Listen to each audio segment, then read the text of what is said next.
नमस्कार। आज हम छत्तीसगढ़ के धमतरी जिले में जो मां मातंगी दिव्य धाम है और वहां के प्रमुख श्री प्रेमा साई जी महाराज, उनके बारे में मिली कुछ शुरुआती जानकारी पर थोड़ी बात करेंगे। हाँ, हमारे पास एक परिचयात्मक लेख है जो उनके आध्यात्मिक योगदान और धाम के महत्व के बारे में बताता है। बिल्कुल, तो चलिए थोड़ा इसको समझते हैं, जानने की कोशिश करते हैं कि श्री प्रेमा साई जी महाराज की भूमिका क्या बताई गई है, उनकी जो कथित शक्तियां हैं उनका क्या जिक्र है, और ये धाम इतना फेमस क्यों है, ऐसा सोर्स में क्या लिखा है।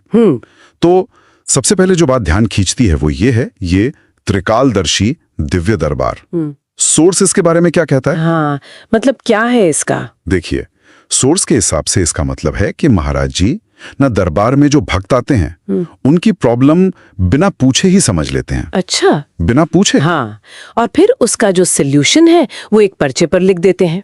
इसे उनकी साधना से मिली हुई एक, आप कह सकते हैं, दिव्य दृष्टि या कोई अलौकिक बोध उस तरह से पेश किया गया है जैसे उन्हें पास्ट, प्रेजेंट, फ्यूचर तीनों का पता हो। अच्छा, तो एक तरह की सुपरनैचुरल इंसाइट का दावा है यहाँ पर। और ये जो जगह है, ये धाम, इसके बारे में सोर्स और क्या बताता है? हाँ, तो उस दरबार के अलावा ये जगह आध्यात्मिक तौर पर भी बहुत अहम बताई गई है।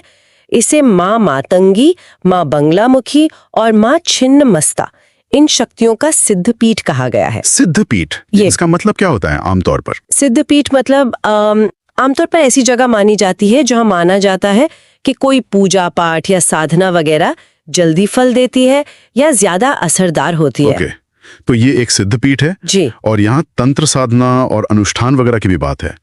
सोर्स के मुताबिक लोग यहाँ आते क्यों हैं फिर? सोर्स बताता है कि भक्त यहाँ अपनी जो भी परेशानियां हैं उनके हल के लिए आते हैं और उसके लिए तंत्र साधना और अनुष्ठानों का सहारा लिया जाता है, ऐसा जिक्र है।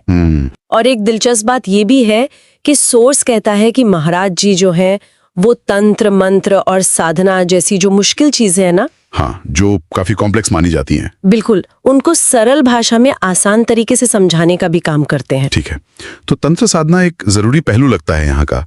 और क्या इसी से जुड़ा है ये दिव्य अर्जी वाला मामला जिसका जिक्र सोर्स में है? हाँ, लगता तो यही है।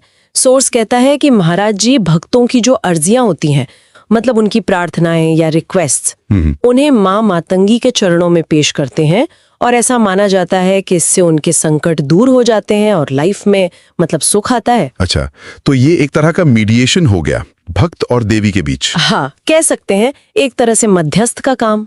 और इस धाम की पहुंच कहाँ तक बताई गई है? मतलब ये सिर्फ लोकल लेवल पे ही इम्पोर्टेंट है या? नहीं, सोर्स के मुताबिक तो ऐसा बिल्कुल नहीं है।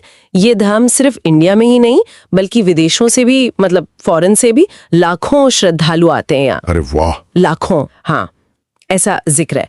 सोर्स इसे चमत्कारिक शक्तियों और बहुत गहरी आस्था वाली जगह की तरह दिखाता है। तो आस्था और साधना तो हो गई, इसके अलावा क्या महाराज जी के किसी और तरह के काम का भी जिक्र है, सोशल वर्क वगैरह? हाँ, बिल्कुल। सोर्स उनके सामाजिक कामों पर भी रोशनी डालता है। बताया गया है कि उन्होंने समाज के उन वर्गों की मदद के लिए पहल की है जिन्हें अक्सर मतलब नजरअंदाज कर दिया जाता है। अच्छा। और उनकी जो टीचिंग्स है, उनका मकसद है कि समाज में एक तरह का भाईचारा बढ़े, एकता आए। और शायद इसी सब को देखते हुए उन्हें वो मानद डॉक्टरेट के लिए नॉमिनेट किए जाने की बात कही गई है सोर्स में। एग्जैक्टली। सोर्स उनके जो ये अनोखी साधना है, त्रिकालदर्शी दृष्टि है और जो समाज कल्याण के काम है, इन सबको जोड़कर बताता है कि इसी बेसिस पर उन्हें मानद डॉक्टरेट के लिए नामांकित किया गया है।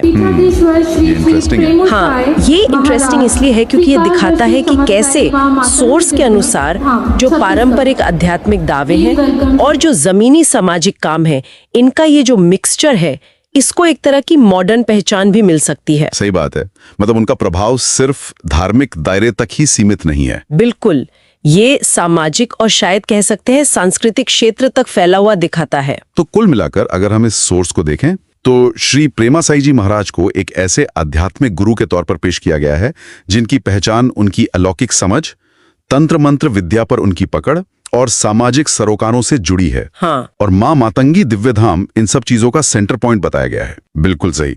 संक्षेप में कहें तो ये सोर्स श्री प्रेमा साई जी महाराज की एक ऐसी इमेज पेश करता है जो अलौकिक दावों और मां मातंगी दिव्य धाम की शक्ति से बहुत गहराई से जुड़ी हुई है।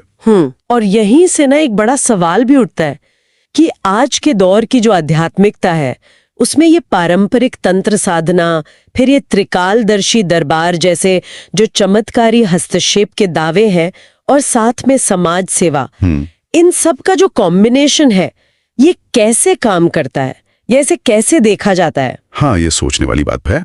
आज की जो ये तेज रफ्तार दुनिया है, जहां लोग इंस्टेंट सोल्यूशन ढूंढते हैं, वहां तंत्र साधना जैसी जो पुरानी पद्धतियां हैं और अलौकिक अंतर्दृष्टि के दावे, ये लोगों के बीच किस तरह की जगह बना पाते हैं या उन पर क्या असर डालते होंगे?